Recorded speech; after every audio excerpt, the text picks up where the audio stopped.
And a short time ago I spoke to Treasurer Wayne Swan in Canberra about the government's response to Queensland's flood disaster. Wayne Swan, the government has determined that $5.6 billion is needed for rebuilding after the floods. Could that figure blow out? Well, it's a very substantial amount of money, and I think, as the economists might say, the risk would be on the upside, but it is our best estimate. And the government's view is that we must provide Queensland with the maximum amount of certainty, which is why we want to prepay $2 billion to the Reconstruction Authority to make sure that in Queensland they're confident that the government and the Australian community is absolutely committed to rebuilding Queensland, not just because of the economy, but because of the damage that has been done to communities. So there is a need to put this package in place so we can have a degree of certainty and get on with the job of rebuilding Queensland. So given that that figure is an estimate and you concede that it could blow out, where would the extra money come from, given that the government has said today that the levy wouldn't be increased or extended? Well, the Prime Minister's made it very clear that we will look for further expenditure cuts. We've already included here $2 of every $3 being spent in the $5.6 billion package will come from savings in the budget. $1 in $3 will come from this modest levy. But I would make this point as well. Something like 60% of taxpayers will pay less than $1 extra per week for this modest levy. So it's a balanced package. We've worked hard on the package, but the hard work is yet to begin in terms of making all this happen on the ground. That's why it was important to put this package in place to provide the certainty to the people of Queensland. So you're suggesting there could be further spending cuts if necessary, so why not make them now? I mean, is there, as the opposition leader Tony Abbott has said, some fat in the budget? Well, because it wouldn't be wise. But look, Tony Abbott doesn't understand the federal budget. He's running around claiming that if we cancelled the NBN, there would be billions of dollars that were available to spend on flood relief. He clearly doesn't understand how the federal budget works. The fact is, putting in place a federal budget requires a lot of hard work and appreciation of the challenges ahead. What we've done on this occasion is give our best estimate. It may well be that as time goes on, the need is greater.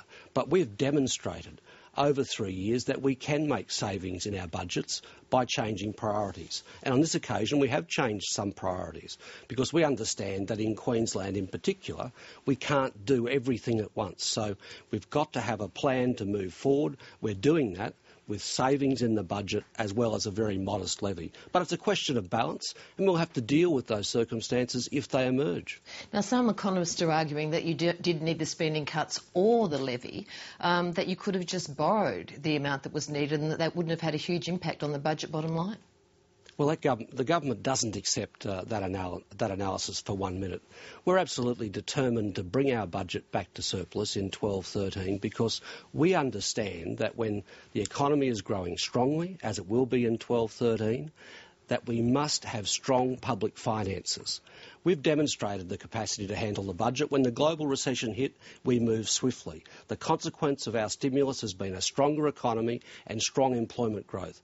But when we moved to stimulate our economies, we said that when the economy began to grow strongly again, we would quickly bring the budget back to surplus. That's the rock. That's the foundation of strong economic management, and it's very important as we go forward. This fixation on surplus in 2012-2013, economists are saying that it really doesn't matter that much. Is this all about your economic credentials, and is it a political push rather than an economic decision? Not at all. It matters a hell of a lot. It really does matter because what we demonstrate to the world, what we demonstrate to markets, and what we demonstrate to our community is that when the economy is strong, we can pay as we go. We do have a strong economy. We've got to keep it strong. And we've also got to build that surplus while the economy is strong in case there are adverse events down the track.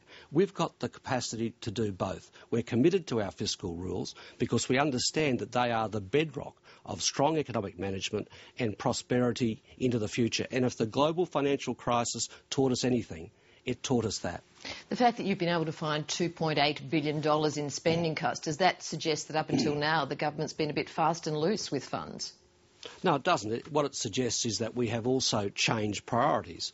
And as you would be aware, we've said at the end of last year, and we are currently working towards, achieving a consensus on a price on carbon. So what that means in terms of some of the carbon abatement schemes which have either been capped or savings made, what that means there is we've changed priorities. We think as we go forward we can get better bang for our buck by a price on carbon than we necessarily can from some of these schemes. So we've changed priorities there. You'll also see that we've changed some of the timing of the investment and infrastructure. That's important too, because we do have skilled labour shortages and we simply cannot build everything at once, particularly in Queensland. So we've got to be mindful of these issues that have a lot to do with the timing of expenditure as well. What about the transparency of this program and how it's run? Heather Ridout from the Australian Industry Group has said, while the temporary nature of the levy is appropriate, we remain unconvinced about the rigour of the oversight process. How is that going to work? Well, I think it's going to be very important that we are open about this process, and we are absolutely determined to be very open about the process. To begin with, we have a member of our Cabinet who will sit in the Queensland Cabinet for decisions that are taken in that sphere about this money. We have 2 representatives on the Reconstruction Authority as well, and we've also set up a range of interdepartmental committees to work with the Queensland Government. All of that is a very important part of the accountability process, but we're certainly determined to ensure there is as much transparency as possible. I certainly know Major General Slater, who's running the Reconstruction Authority, has the view that we need to be transparent. The Queensland Government has that view. The Federal Government has that view. Do you accept that for some families this will hit them? They're already struggling and this is another tax. I also accept that families understand that at the end of the day, the bill for this extraordinary one-off event has to be paid. That's why we've done the hard work in terms of putting the savings forward. It's why we've tried to minimise the tax increase. It's why it's a temporary levy. And I also understand how tough some families are doing it, which is why we have, over the previous 3 years, put in place tax cuts every year. It's why we've provided additional childcare assistance. It's why we've provided additional assistance when kids are going back to school to help with the school books and so on.